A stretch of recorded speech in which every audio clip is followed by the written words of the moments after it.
වර්ෂ 1999 නොවැම්බර් 6 වන දින ඔස්ට්‍රේලියානුවන් ඓතිහාසික තීරණයකට මුහුණ දුන්නේය.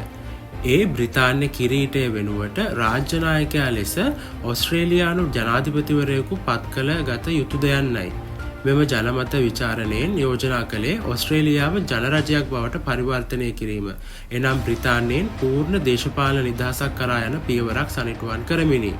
කෙසේ වෙතත් පුළුල් විවාදයක් සහ ශක්තිමත් ප්‍රචාරණ ව්‍යාපාරයක් තිබියදී බහුතර ඔස්ට්‍රේලියානුවන් නැත ලෙස ඡන්දය ප්‍රකාශ කරමින් රාජ්‍ය නායකයා ලෙස බ්‍රිතාන්‍ය කිරීටය රඳවා ගැනීමට තෝරාගත්හ.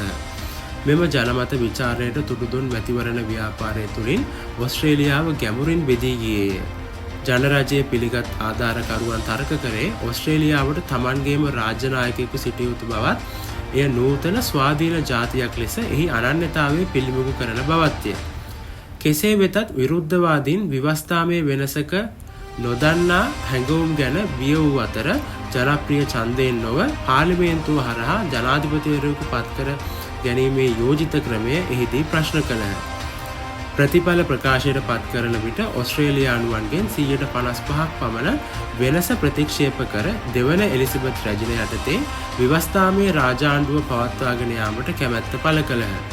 මෙම ප්‍රතිඵලය බොහෝ දෙනෙකු පුදුමයට පත් කළ අතර ජනගහනයෙන් විශාල කොටසක් ප්‍රතිසංස්කරණවලට වඩා ස්ථාවරත්වය සහ සම්ප්‍රදාය අගය කළ බව ඉන් පෙන්නුම් කළේය.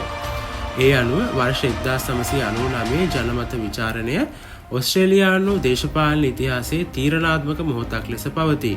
එයට හේතුව වර්ධනය වන ජාතික අනන්‍යතාවය සහ ස්වාධීනත්වය හමුවේ පවා විවස්ථාමය වෙනස්කම් සඳහා ඔස්ට්‍රේලියානුවන්ගේ ප්‍රවේශම්සාගත ප්‍රවේශය සහ එහි යටත් විජිත උරුමේ කල්පවතින බලපෑම එයින් මනාව පිළිබිඹු වීමයි. ස්තුතියි.